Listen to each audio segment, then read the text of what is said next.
Certo. Ô José, meu amigo, deixa eu te fazer uma provocação de quem é leigo no direito, tá? Eu tô só, de fato, aqui, como vocês gostam de dizer, fazendo o advogado do diabo, né? Aquela figura na Igreja Católica que tem que derrubar qualquer hipótese do cara ser santificado. Você vai arrumar, né? Então ele faz o papel de derrubar. Mas deixa eu te fazer uma pergunta.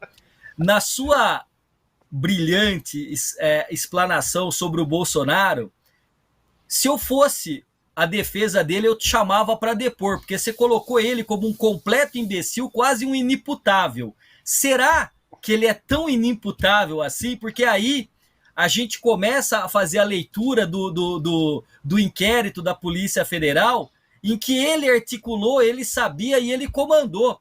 Eu quero até lembrar lá atrás, aí sei que é jurista, deve ter mais isso na memória do que eu, mas quando o Zé Dirceu foi condenado no mensalão, disseram que ele tinha domínio do fato. Você lembra dessa tese que foi buscada lá na jurisprudência alemã, né, o ministro à época, né, que coordenou os trabalhos, né, Joaquim Barbosa, enfim. Mas eu gosto muito de direito, mas eu sou leigo. Mas, meu amigo, será que o Bolsonaro... Porque, assim, eu acho que ninguém chega à presidência da República sem ter um tipo de sofisticação, ainda que seja malandra ou macunaímica. Que ele... Porque, assim, eu acho que você tem razão numa parte que você fala, porque os próprios militares pensaram em dar o golpe dentro do golpe.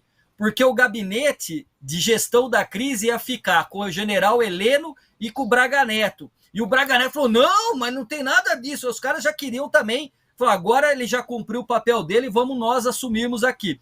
Mas será que esse seu quadro, com tintas fortes, eu adoro essa sua retórica, eu acho bonito isso, mas será que isso aí não dá para falar, o Bolsonaro é só um imbecil que não pode ser colocado aí como orquestrador de uma formação de quadrilha? É uma provocação saudável, claro, meu amigo. Não, não, mas olha só, mas ela tem todo sentido, porque no Brasil, como nós fomos educados em muitos aspectos, né, sobre o mundo do direito, assistindo filme norte-americano, então muita gente se depara com aqueles filmes do Charles Bronson, em que o criminoso, na hora H, ele fala assim, olha, não adianta você querer mandar para a cadeia que eu vou alegar que eu sou debilóide, eu vou alegar insanidade.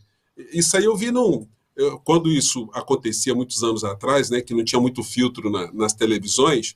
Então, na sessão da tarde, os caras, quando iam anunciar na TV Globo, mostrava essa cena, né, do cara desafiando o Charles Bronson, e o Charles Bronson dava um tiro no olho do cara, assim, no trailer, convidando para assistir o filme, né? Meu Enfim, Deus. Mas aqui no Brasil, se o Bolsonaro, os advogados dele não vão fazer isso, alegar, falar assim, olha, Bolsonaro, vamos alegar, olha, tem tanto crime que só tem uma escapatória. É a gente alegar que você é uma pedeuta, você é uma mistura de imbecil com cretino. E sendo um imbecil com cretino, você não tinha capacidade para entender o caráter da ilicitude dos fatos. Portanto, você não poderá ser julgado como um criminoso.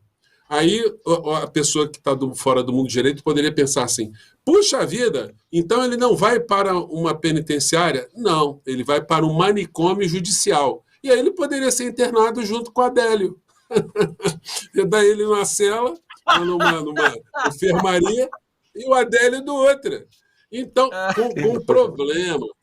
com um problema maior ainda, que é o seguinte, a pena do direito penal, para as pessoas que conseguem entender o caráter da ilicitude, ela tem um prazo. Ela tem um prazo, a pena é fixada tanto, é fixado o regime. Mas para uma pessoa que tem uma incapacidade mental, alguém que tem uma grave enfermidade psiquiátrica, esse cara não sai nunca da cadeia, não sai nunca da internação. Porque ele só sai quando a insanidade dele for avaliada por uma junta psiquiátrica e se entender que ele não oferece mais perigo para a sociedade. Só que psiquiatra, quase nenhum, coloca a mão no fogo. Psiquiatra chega e fala assim, pô, eu vou dar o parecer que esse cara está apto a voltar ao convívio social e o cara pratica novos crimes. Então, quer dizer, eu estou falando isso, mas é uma hipótese extremamente remota, mas é bom esclarecer para as pessoas que alegar maluquice aqui no Brasil não é bom negócio, não. O cara vai para porque tem um negócio. Se o cara finge que é maluco para ir para uma clínica psiquiátrica, se ele não é maluco, ele vai acabar ficando maluco, porque ele vai ficar convivendo com meia dúzia de Napoleões Bonapartes, com mais 3 Jesus Cristo, com 4 Dom Pedro I, então, com Tiradentes, ele vai conviver com um monte de gente assim, vai ficar maluco. Então, assim, é legal a gente fazer essas digressões assim, mas o caso do Bolsonaro não é clínica psiquiátrica, porque senão ele vai ser hospedado ao lado do Adélio Bispo. Aí o Adélio Bispo pode querer levar um papo mais sério com ele do que teve no dia 6 de janeiro, 6 de setembro. Que ninguém me escute, tá? Estou só brincando. Claro. Mas muito interessante como foi legal essa questão da pessoa se considerar inimputável. Não é um bom negócio, jamais, claro. O Bolsonaro aceitaria isso também, porque pegaria muito mal para ele, né? Mas muito interessante como a gente... Não, mas isso aí, olha só. Se tem uma coisa que o Bolsonaro não tem a menor preocupação, é se está pegando mal para ele. Ele é um cara amoral. Ele é um cara que não tem escrúpulos com isso.